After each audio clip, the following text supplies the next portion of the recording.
A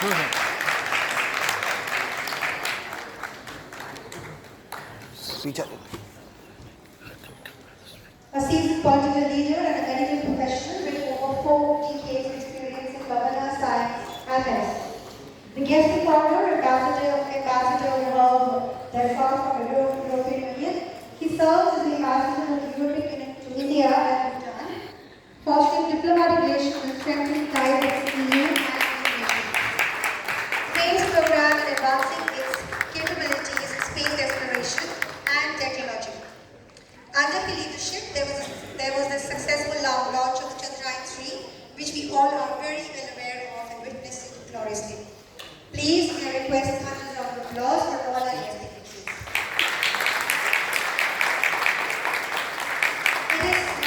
Thank you, Aditi.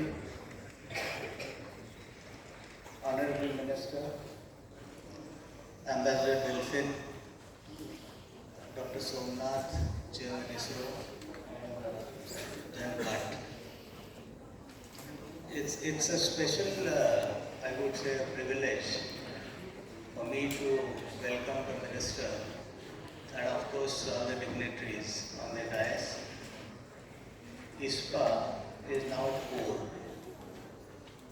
We were founded in 2020, launched in 2011. 11th of October 2021 was the launch of ISPA at the hands of Honorable Prime Minister. So the space conclave was a concept of the first birthday celebration of ISPA. And that's what makes it, 4 years is the conclave 3.0.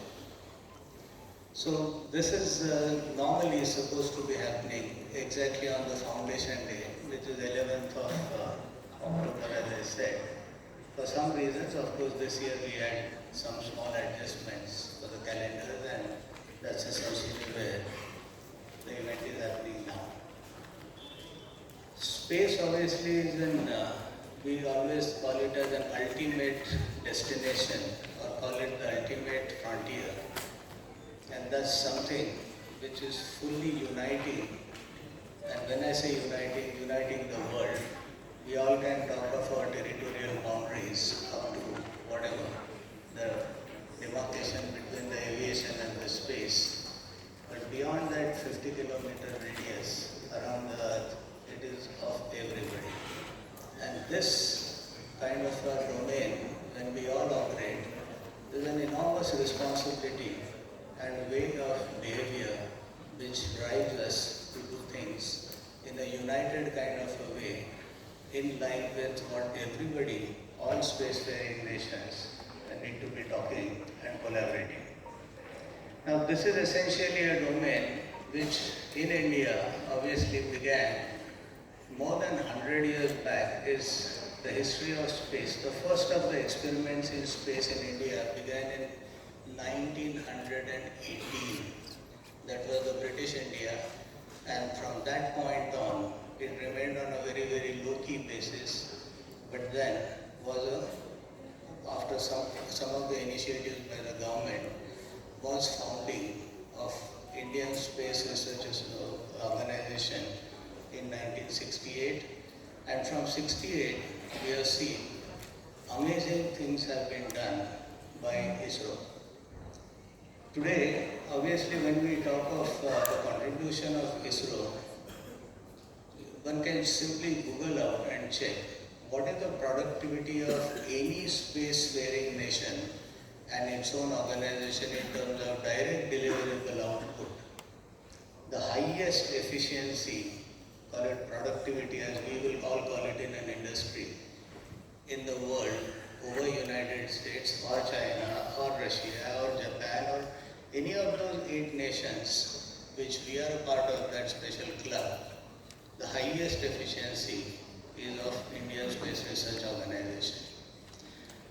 Now recently, this is something which has been formally mapped through a consultancy study, and Dr. Somnath will tell us more about it, but the factor is well in excess of, for every rupee spent, in excess of 2.5 rupees getting back into the economy in the form of creation of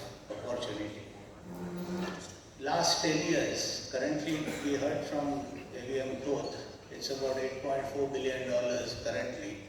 But last 10 years, if we count, it is precisely $60 billion of GDP creation which has happened by the space sector within this country. Now, what is that this period did? Today, if we look at, because of the downstream industries and the varieties of things that have happened, which have been initiated by ISRO and making us Atmanirbhar in this segment, there are 4.7 million indirect jobs, 96,000 direct jobs in ISRO as well as in the industrial ecosystem that feeds into ISRO. And of course, when we talk of that, this, as I said, $60 billion, which actually have come in over a decade in terms of contribution to the Indian economy. Now, standing on this kind of a very strong foundation, which is economically extremely robust, and the money that physically gets spent from the government into a defense, in the space budget is just about 1.7 billion dollars. So one can look at the multiple which actually it has been creating, direct as well as indirect, and this indirect multiple is what one is really talking about, because the downstream industry, the more and more it sort of builds up, this is where the largest number of, call it the job opportunities, the largest number of technological advancements is what one can look forward to. So this is a sector, as we see, having been now opened 2020, the government made an announcement of opening of this sector, and with this opening, we now have seen over the last 4 years enormous amount of positive momentum. Today we can see more than 250 startups.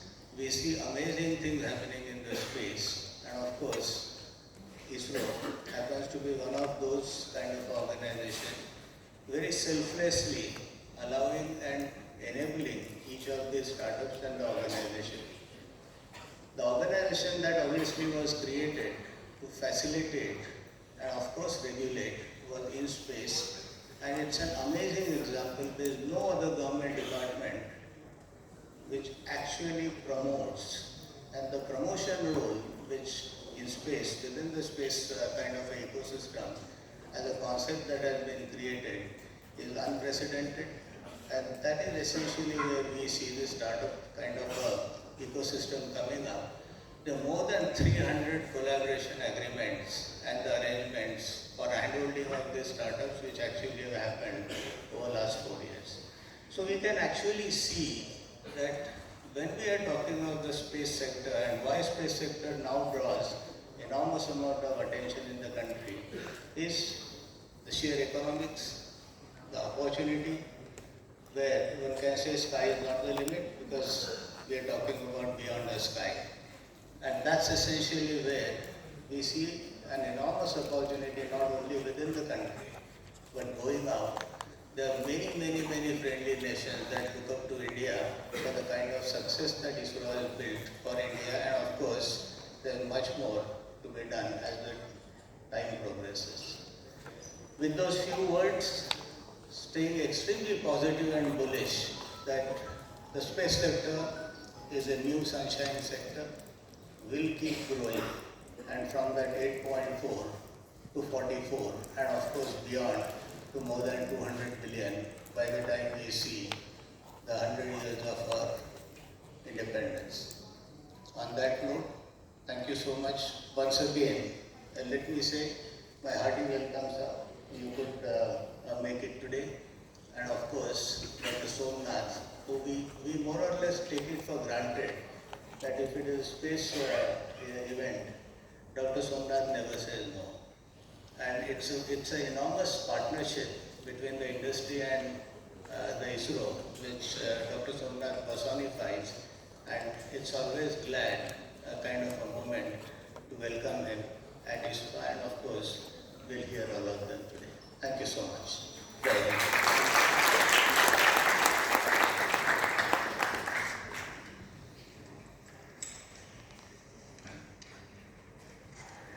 Thank you, sir, for your profound words.